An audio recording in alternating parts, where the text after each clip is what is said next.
નમસ્કાર, આપ જોઈ રહ્યા છો બી ઇન્ડિયા ગુજરાત રાઉન્ડઅપમાં સ્વાગત છે આપનું। ગુજરાતમાં કેમિકલ માફિયાઓ બેફામ બની ગયા છે। કેમિકલ માફિયાઓને તંત્રનો કે કાયદાનો ડર નથી અને ડર ન જ હોય એવી રીતે કેમિકલ માફિયાઓ બેફામ થઈ ગયા છે। ફરી એક વખત કેમિકલ માફિયાનું કારસ્તાન બહાર આવ્યું છે।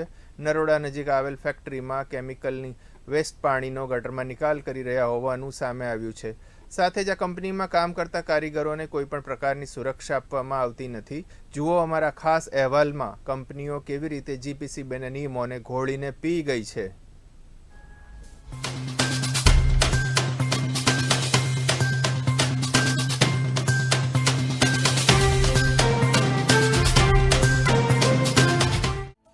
જીપીસીબીનું તંત્ર ઘોર નિંદ્રામાં।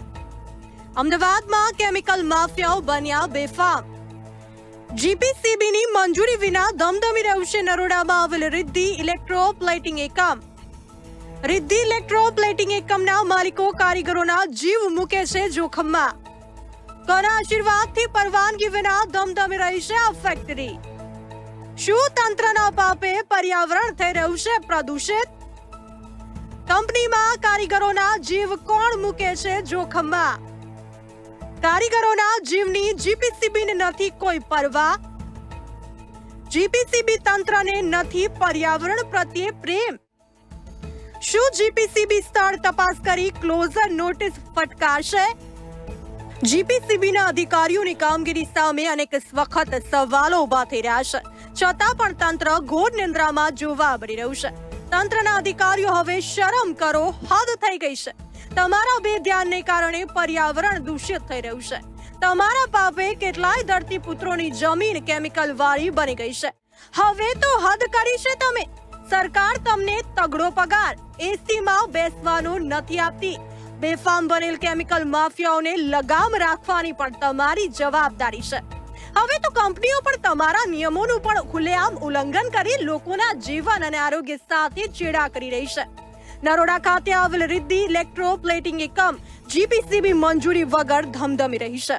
અમદાવાદ શહેરના નરોડા ફ્રૂટ માર્કેટ સામે આવેલા પંચરત્ન એસ્ટેટમાં રિદ્ધિ ઇલેક્ટ્રોપ્લેટિંગ એકમ જીપીસીબી મંજૂરી વગર ચાલી રહી છે।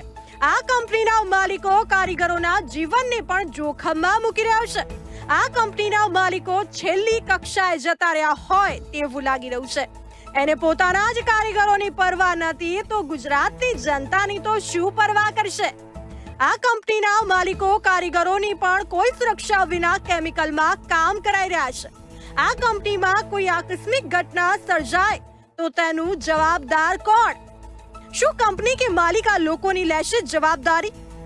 કંપનીમાં કોઈ મોટી દુર્ઘટના સર્જાશે તો જવાબદાર કોણ? આવા અનેક સવાલ ઉઠી રહ્યા છે।